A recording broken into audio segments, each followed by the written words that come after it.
Test 3. Instructions. You will hear a number of different recordings, and you will have to answer questions on what you hear. There will be time for you to read the instructions and questions, and you will have a chance to check your work. All the recordings will be played once only. The test is in 4 sections. Write all of your answers in the listening question booklet. At the end of the real test, you will be given 10 minutes to transfer your answers to an answer sheet. Now turn to Section 1 of your booklet. In this section, you will hear part of a lecture on child language acquisition. First, look at questions 1 to 10.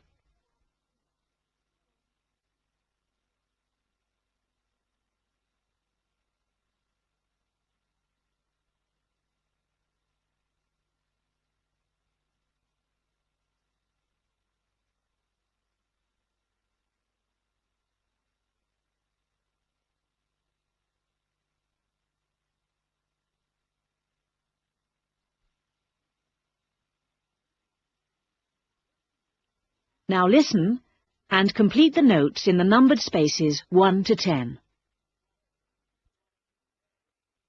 Today, in our series of lectures on human language, we're going to be looking at the way in which children acquire language.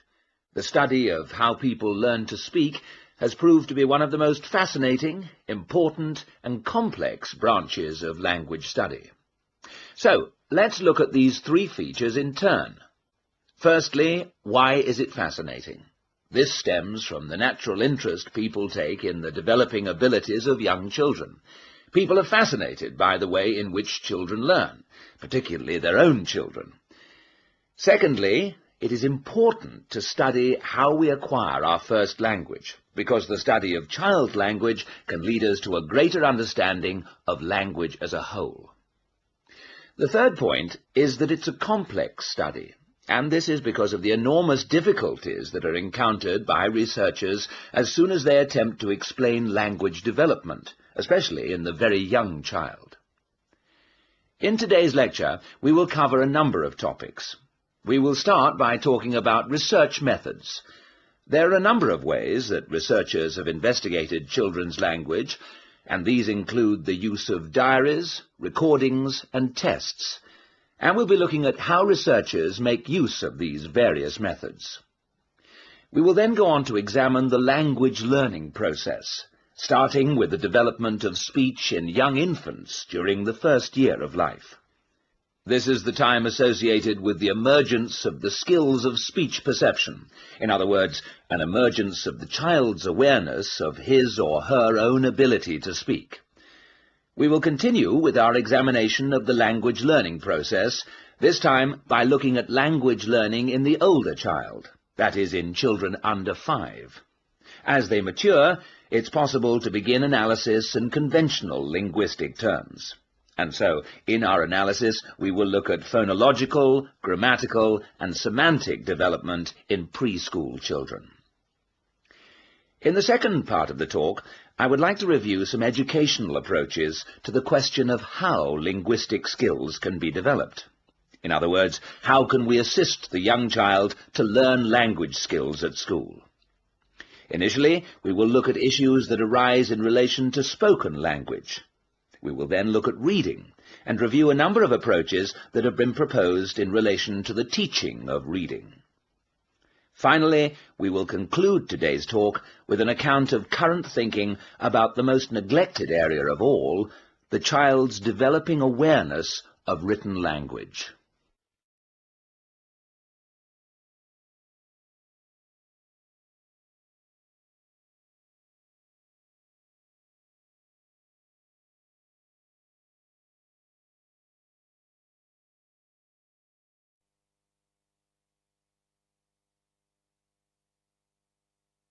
Now turn to Section 2, on page 10.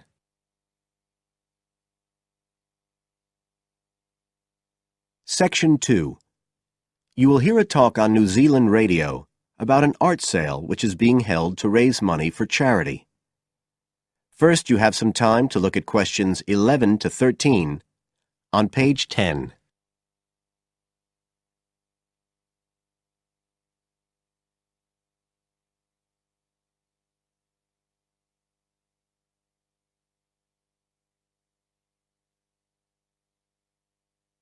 Now listen carefully and answer questions 11 to 13. One of the most anticipated art events in Christchurch is the charity art sale organised this year by Neil Curtis. Neil, tell us all about it. Well, Diane, this looks like being the biggest art sale yet. And the best thing about it is that the money raised will all go to charity. So what you probably want to know first is where it is. Well, the pictures will be on view all this week, most of them at the Star Gallery in the shopping mall. But we have so many pictures this year that we're also showing some in the cafe next door. So do drop in and see them any day between 9 and 5. Now, if you're interested in buying rather than just looking, and we hope a lot of you will be, the actual sale will take place on Thursday evening, with sales starting at 7:30. Refreshments will be available before the sale, starting at 6:30. We've got about 50 works by local artists showing a huge range of styles and media, and in a minute I'll tell you about some of them. You're probably also interested in what's going to happen to your money once you've handed it over. Well, all proceeds will go to support children who are disabled, both here in New Zealand and also in other countries. So you can find an original painting, support local talent, and help these children all at the same time. Before you hear the rest of the talk, you have some time to look at questions 14 to 20 on page 11.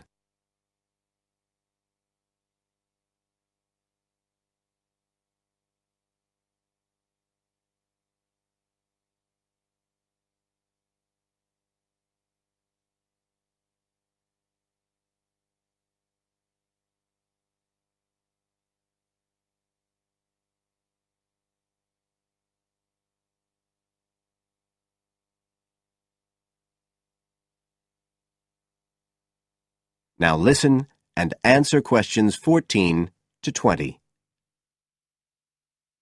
Now, let me tell you a bit about some of the artists who have kindly agreed to donate their pictures to the charity art sale. One of them is Don Studley, who has a special interest in the art sale because his 5-year-old daughter was born with a serious back problem. After an operation earlier this year, she's now doing fine, but Don says he wants to offer something to help other less fortunate children. Don is totally self-taught and says he's passionate about painting. His paintings depict some of our New Zealand birds in their natural habitats. One relative newcomer to New Zealand is James Chang, who came here from Taiwan 9 years ago at the age of 56. Mr. Chang had 13 exhibitions in Taiwan before he came to live here in Christchurch, so he's a well-established artist, and art has been a lifelong passion for him. His paintings are certainly worth looking at. If you like abstract pictures with strong colour schemes, you'll love them. Natalie Stevens was born in New Zealand, but has exhibited in China, Australia and Spain. As well as being an artist, she's a website designer. She believes art should be universal, and her paintings use soft colours and a mixture of media. Most of her pictures are portraits, so watch out, some of them may even be friends of yours. And then we have Christine Shin from Korea. Christine only started to learn English 2 years ago when she arrived in New Zealand, but she's been painting professionally for over 10 years, and she sure knows how to communicate strong messages through the universal language of art. She usually works from photographs and paints delicate watercolours, which combine traditional Asian influences with New Zealand landscapes, giving a very special view of our local scenery. Well, that's all I have time to tell you now, but as well as these 4, there are many other artists whose work will be on sale, so do come along on Thursday. We accept cheques, credit cards or cash. And remember, even if you don't buy a picture, you can always make a donation. That is the end of section 2. You now have half a minute to check your answers.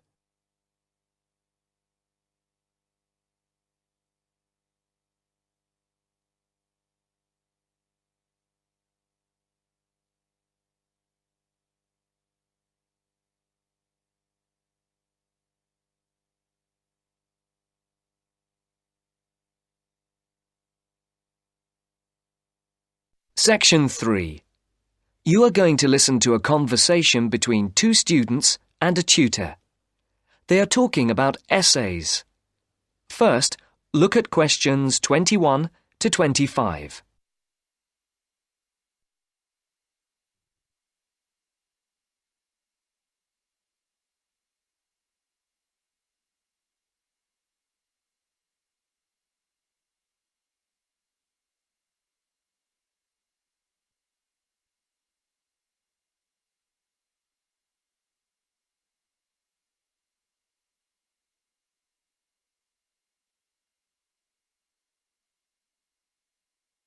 As you listen, answer the questions.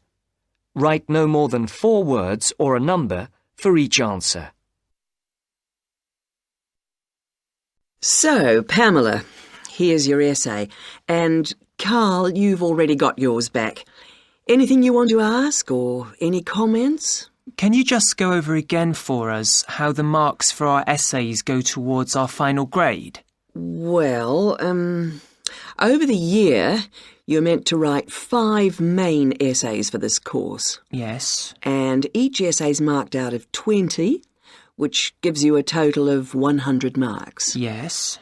This coursework makes up 50% of your marks for the year, with the other 50% coming from the written exam. Right.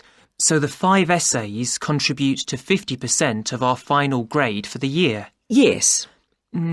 You gave me 18 out of 20 for this essay, which gives me a total of 9% towards my final grade for the year. And I wanted to... And with 14 for this one, I've got 7%. Yes, Pamela. Does that clarify it? Yes. Yes. We did have it explained to us at the beginning of the course. When? In the first tutorial. OK, I think we'd better move on now. About your last essay, have either of you any questions or comments? Before the conversation continues, look at questions 26 to 30.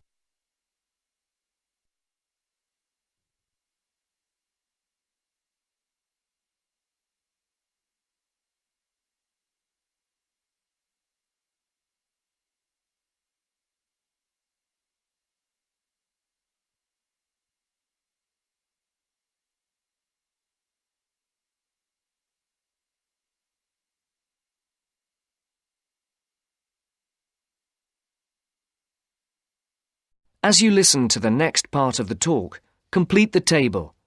Write no more than 3 words for each answer. You gave me 18 for this paper. What was the big difference between this piece and the previous one? I actually thought the first one was better. Well, there was quite a marked difference. Really? Yes. It looked as if you had actually done quite a bit of research. You had quite a lot of relevant examples, especially on the historical side. You even found some information that I was not even aware of. Your sources were also very sound. And on top of that, your answer was very well organised indeed, and the writing style was very elegant. Oh, thank you very much. I must say that it was the best piece of writing for a paper that we've seen for quite some time. I have to say, though, it took me a very long time to put it together. How long?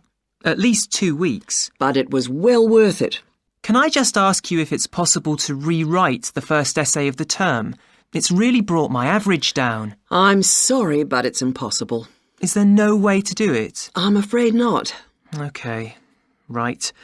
I'll just have to try to do better than average on the others. And Pamela?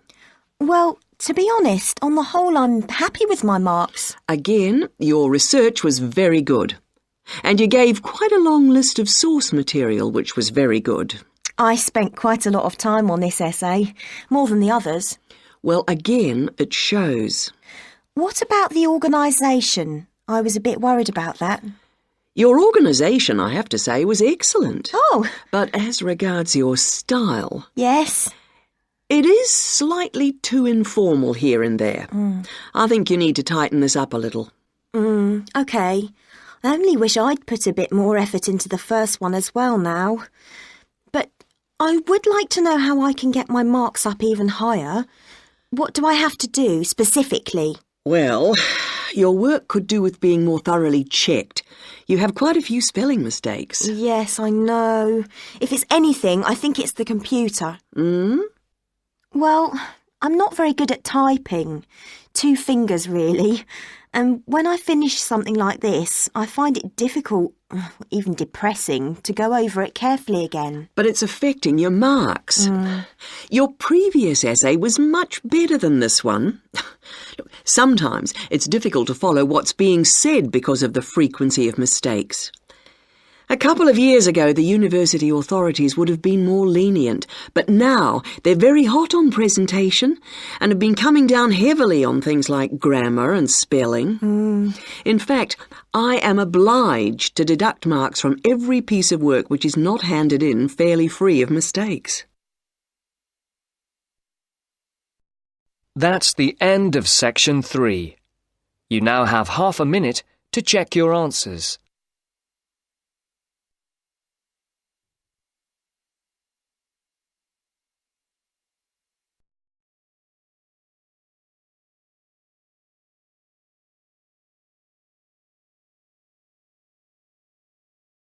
Section 4. You are going to hear a talk on the writer Charles Dickens, given by a university lecturer to a group of students. First, look at questions 31 to 35. Note the example that has been done for you.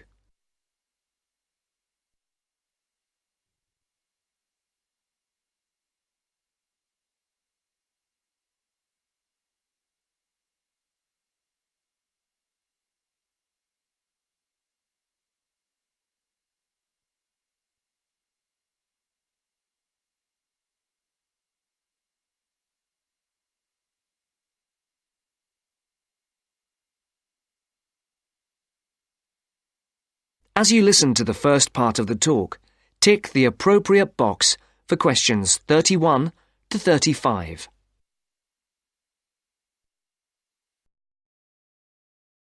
Good morning. My name is Professor Sarah Lennon, and I'm here today to talk to you about the works of one of the greatest writers in the English language, Charles Dickens. He wrote many books, and if we bear in mind that there are over 2,000 characters in his stories, we can get an idea of the complexity of his work. I've selected one novel from your reading list that I would like to talk about to illustrate his genius, namely Dombey and Son. But before we look at this work in earnest, I thought it might be a good idea to have a quick look at his life, and also at a few of the major events that happened during his lifetime, so that we can try to put his writing into perspective. Dickens was born on the 7th of February 1812, at the time when his father was working in Portsmouth Dockyard. His father was transferred to London in 1814.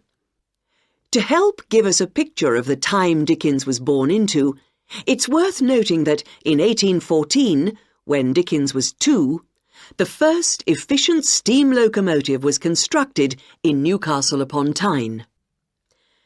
Then, in 1817, the year that Queen Victoria was born and Waterloo Bridge in London was opened, the Dickens family moved away from London. And to give Dickens' life a literary perspective, in the following year, works by other famous English writers were published: Jane Austen's Northanger Abbey and Persuasion, Mary Shelley's Frankenstein, and Scott's The Heart of Midlothian. When Dickens was almost 10, his family circumstances changed, and in 1822 the family moved back to London.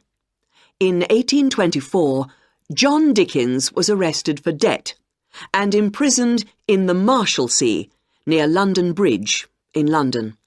This event had a profound effect on Dickens' writing. From 1827, Charles Dickens had various jobs as solicitor's clerk, freelance reporter, and newspaper reporter. Before the speaker continues the talk, look at questions 36 to 40.